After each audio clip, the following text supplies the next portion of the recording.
My name is Colonel Sir John Hunt, and I was privileged to lead the 1953 British expedition to Everest, to our mountain, as we like to think of it.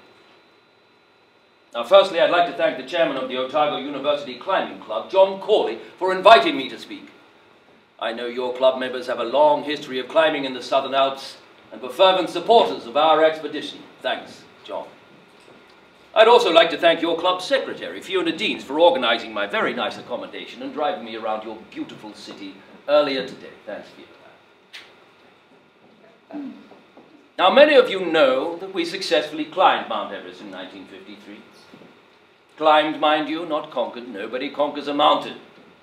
You also know, of course, which members of our team made it to the top first. So tonight, I thought I'd tell you one or two things that perhaps you don't know. In 1922, General Bruiser Bruce of the Gurkha Rifles, seen here in the middle, of course, led an expedition. They reached 27,300 feet, a world record height at the time that was initially downplayed by the British establishment because the General's team had used oxygen sets. It simply wasn't cricket. It was soon accepted, however, that supplementary oxygen is essential to sustain climbing above 26,000 feet. The General led another expedition in 1924. However, he contracted malaria while on a tiger shoot in India. So Teddy Norton, later to be Governor-General of Hong Kong, took over. Now, they reached 28,120 feet before turning back. George Mallory, however, together with Oxford rowing blue Sandy Irvine, this is George here, both decided to make one final dash for the summit and never returned.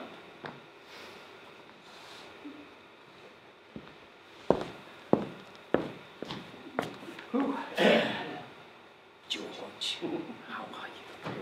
Excellent, excellent. Hello, everyone. George Lowe, ladies and gentlemen. Sorry I'm late. Problem with the car? No, I missed the bus. Oh, dear. You. Ah, thank you. Right, where are we? We've just reached Kathmandu, George. Have you introduced the team yet? All of the time. Now, Kathmandu, ladies and gentlemen, is perhaps one of the most remarkable cities you're ever likely to visit. You need to know who the team are. Yes, all in good time, George. This cleansing ceremony, ladies and gentlemen, is a striking this young lady, charming individual. The farming practices in Nepal are striking, and the temples... Thank you, George. George! It's George Band! The other George. George Band, ladies and gentlemen, 24. Student from Cambridge University. One of Britain's most accomplished young climbers. Bit of a smart ass. Good on the mountain when he wasn't sick. Tom! That's Tom Bordillon, rocket scientist, expedition oxygen specialist. Single-minded, strong-willed, built like an ox, beautiful climber. I had the devil of a job getting Tom to join our expedition. He was obsessed with the development of a new type of breathing equipment, the closed-circuit oxygen set. I said to him, look here, Tom, you join our expedition, I might even let you use it on Everest. It was just too tempting for him. Quickly departing Kathmandu, Played in the firing squad. we faced a 17-day march to Tengbo She, the gateway to Everest, to establish our first proper camp. At the request of Tenzing, we were to make a stop along the way at Namche Bazaar, the Sherpa capital in the Solyu Kombu. The Sherpas are very keen to see their families. Remember the villages along the way, George? Positively medieval. What do you reckon they thought of us clattering past? Sahibs from another century, each adorned in our own peculiar garb. Why, I remember Ed, no matter what the weather, always marched in his shorts. Auckland grammar school boy. Ah.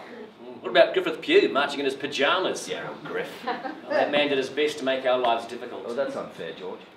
We're climbers, Sir John, we're not guinea pigs. Griff's physiological assessment program was an essential cog in the wheel of our expedition. Spoke more like, hounding us every day with clipboard and stopwatch and thermometer and respiratory gauges. He was acting under my orders, remember, one of the many shows I had to worry about.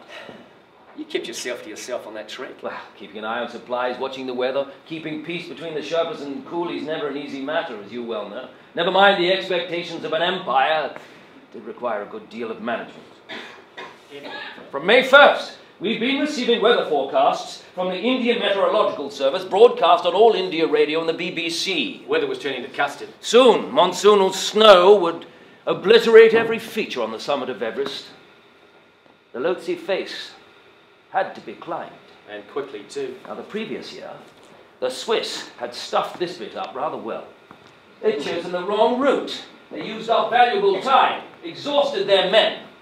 Establishment of a reliable route up the face and transfer of necessary supplies to the South Curl was utterly critical. I assigned responsibilities for this to George here, our master of icecraft. And band?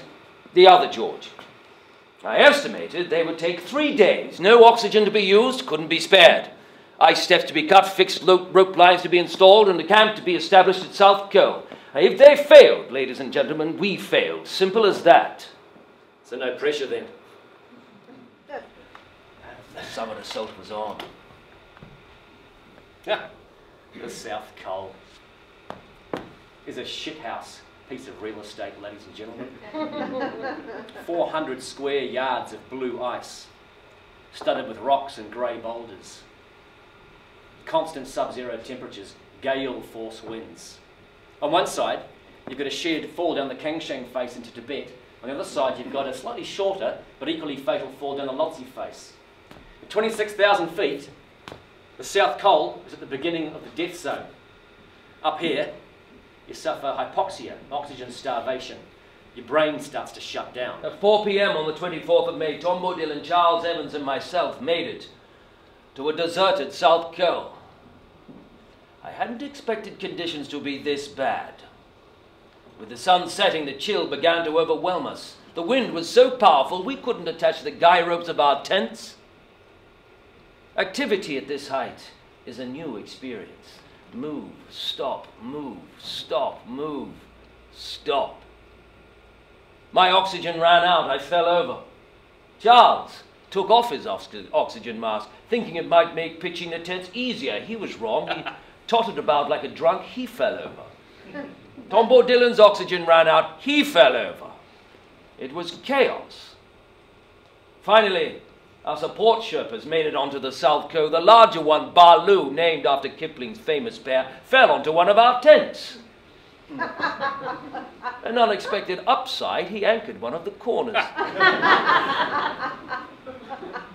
I managed to attach the remaining guy ropes and pitch that tent. With the help of our remaining upright Sherpa, we pitched the other tents. Hypoxic, battered by icy winds, we climbed under canvas into our New Zealand-made sleeping bags, spent. Then late that afternoon, out of the clouds, we spotted them. Coming down the south-east ridge, moving very slowly. Painfully slowly. Something wasn't right. They began a series of slips and falls and get-ups and falls like children on a sand dune at the seaside. Except this wasn't the seaside and they weren't children. It's excruciating. That they made it down without falling into oblivion is a bally miracle. They arrived into Col Camp like stiff-legged aliens, ice-encrusted. Tom mumbling something about going on. Charles just staring blankly. Failure. Failure with a capital F.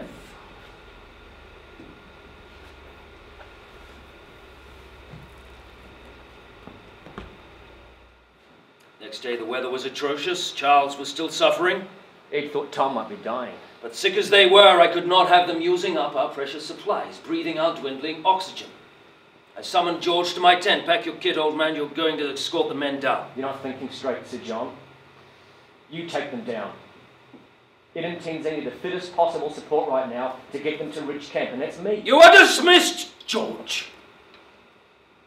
Cheek of the fellow. So I wasn't 100%, it was still my job to support Ed and Tenzing, get them up to the Ridge Camp. I took a few deep breaths from an oxygen set. Pure oxygen. Sir John pulled me back into his tent. You were right, George. I was wrong. You stay and support Ed and Tenzing. I'll take them down. I could have got there, though, you know. By Jove, I'm sure of it. And it was my prerogative as expedition leader. So we both missed our chance to summit first, eh? Well, perhaps we can do it together some other time, George. I'll be there. Oh, I know you will, old boy. Lovely to see you.